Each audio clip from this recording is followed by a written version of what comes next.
And we are live from day 2 at the APS Congress. Hey, private practice success community, Gerda Muller here, of course, clinical psychologist and private practice success mentor and coach. How is your Friday going? Mine is absolutely amazing because check out my view. Wow, isn't that awesome? Check out that view. Hey Jenny, hey Amanda, how are you? Look at the view. This is my hotel, by the way. That's right, hey? Yeah, that's the Sofitel. That's my hotel. It's like literally I'm in this building, walk across there into my hotel. How awesome is that? Now, I'm back. Yes, how's your Fridays going? Hey Frank, how are you? Look, excited to see you tonight at our PPS Quiet Confidence Finding Proof meetup. Yes, my Friday started very productive. Got up early, had a coffee, went to the hotel gym. I'm so proud of myself for that, Abby. Abby's standing right over here. Look, there she is. No hiding, there she is. She's sharing our live stream into the groups to let everybody know that we are live. I went to the gym not by myself. I had a partner in crime, in gym and exercise crime, Natasha Denman, the ultimate 48-hour author that is exhibiting here with me. So Natasha and I went to the hotel gym, did a bit of time on the treadmill, and then did like a 7-minute workout that she has. It's an app on her phone that nearly killed me, by the way. It just goes to show that even if you do regular exercise, if you do the same exercise every day, your body gets comfortable, right? And then I do the 7-minute workout with Natasha that my body's not used to doing, and I got so tired, so out of breath. And how relevant is that? I'm looking at Abby here. I haven't even thought of this before. How relevant is that to business, right? Because if you do the same thing day in and day out, you get the same results, and you need to, mix things up. You need to do things differently, okay, in order to reach that next level of fitness. Because the thing is, and you can even ask bodybuilders this, if you do the same exercises every day, you get to a certain level and that's it. And your muscles get used to it. You need to change your exercise routine regularly. And I was reminded of that this morning within 7 minutes. And the same holds true for what you do in your business, because you get comfortable. And it's so important to get uncomfortable. Although it's not nice, it's challenging, it's emotionally triggering at times, but so important if you want to keep on growing and scaling your private practice. Frank says, hey Gerda, awesome here, have fun at the conference, see you tonight. Fabulous, I can't wait. It's going to be really, really awesome. So I thought I would come to you guys this morning and share with you a bit of learnings from day 1. Now, I only attended 1 session throughout the whole day, but 3 of my team members are here, and this morning I sent them all a quick message. We've got a group messenger chat, and I said, tell me, what is your biggest takeaway from day 1 so that I can share it with the private practice success community? Abby, can put in your password here on your laptop, because I can't remember off the top of my head. Don't tell the internet world your password.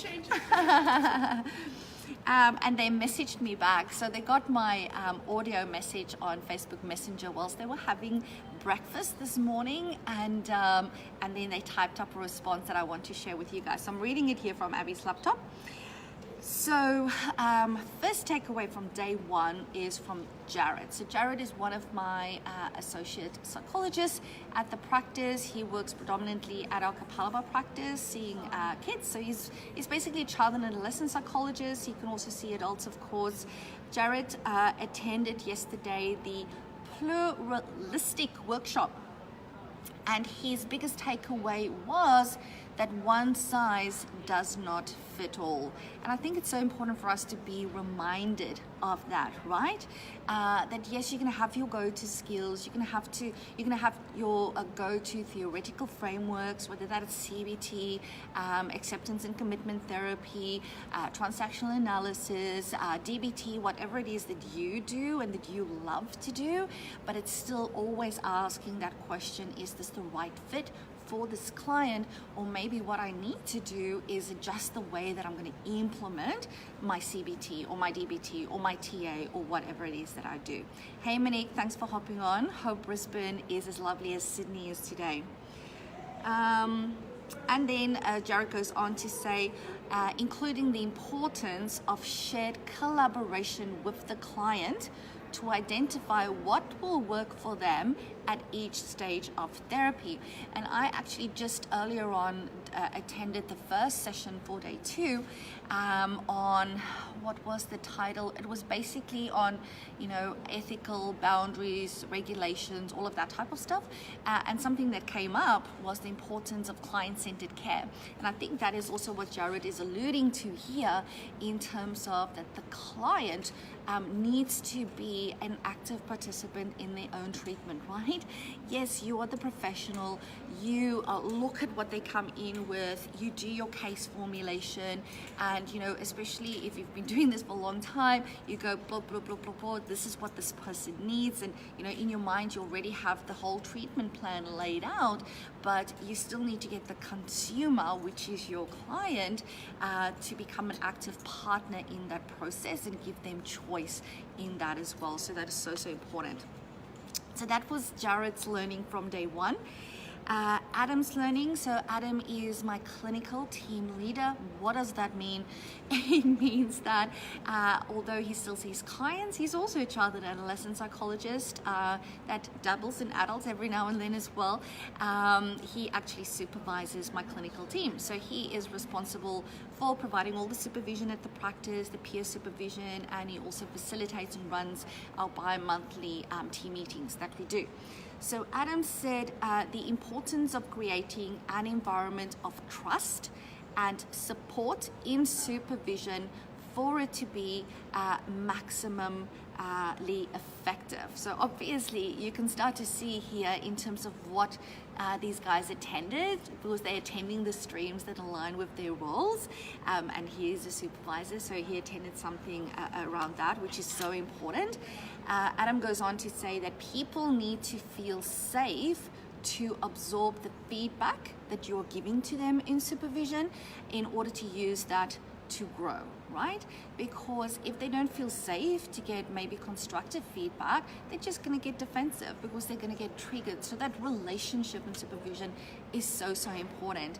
And the way that I used to set up supervision when I was still doing a lot of the supervision with my team was to have a bit of an agenda. And the first step is that you get to spill the beans, okay?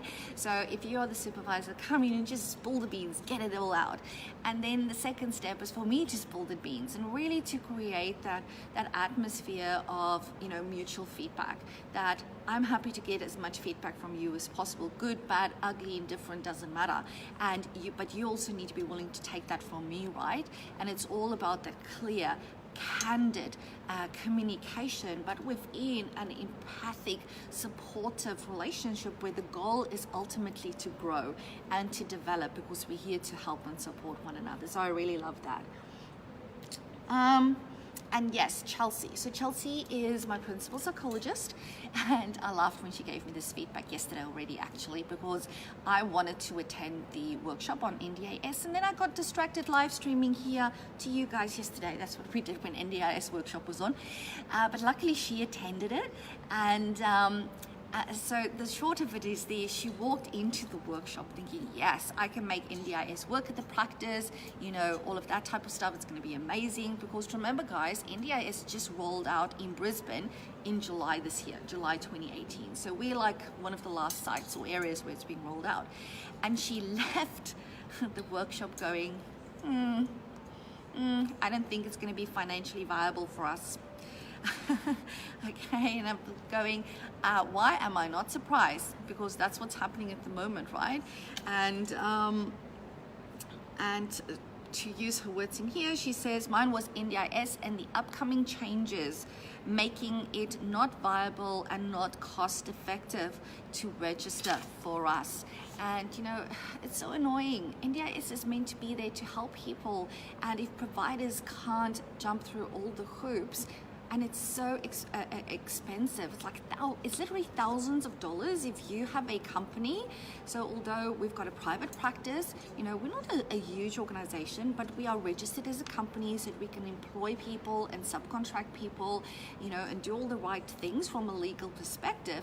It's literally thousands of dollars to get verified and accredited, and then that doesn't last a lifetime. You need to continue doing it. And I'm not saying that those things are bad. It just means that a lot of providers aren't going to be able to afford it, which really defeats the object of having an amazing program that's there to help people. So I'm not sure what's going to happen there. We haven't made a clear decision as yet as to what we're going to do. We're going to take this information, really reflect on it, process it, and then make a decision, because we also want to look at what's in the best interest of our clients, right? And how we can make this work. So that's where our thinking is at the moment. So that was the biggest learnings from each of my team members from yesterday. I hope that was helpful. I'm going to ask them the same again at the end of today, and hopefully remind me that we share it tomorrow morning, because we never know what's happening on our schedule. So I'm going to leave it at that, everybody. And again, look at my amazing view. How awesome is that? Hey, how awesome. Yes. And apparently this morning there were jellyfish. Yes. There were jellyfish in the water here, and we've got a photo to prove it. If you don't believe me, message me and I'll send you the photo, because is it Adam or Chelsea? Somebody took the photo. It's in our messenger group. Yes, jellyfish right here. Who would have thought, hey? All right, everybody, have a fabulous day, whatever you are doing. If you are in Sydney, join us tonight. Message me for the details. We're having a private practice success combined meetup with the guys and community from Quiet Confidence and Finding Proof, which is of course the lovely Tess Crawley's group. If you're in Sydney, message me. I'll send you the details where we're at. We're having drinks and then we're having dinner. Come for 5 minutes, stay for 5 hours. Doesn't matter, come say hi and hello. And if you are here at the conference, come and say hi and hello in the exhibition area. We are downstairs on level 2. I'm currently on level 3 because I wanted to be able to show you the lovely view, which is much better from this level. And remember, as always, all you need to do is say yes to your very own ultimate level 5 private practice. And I'll speak to you again very soon. Bye for now.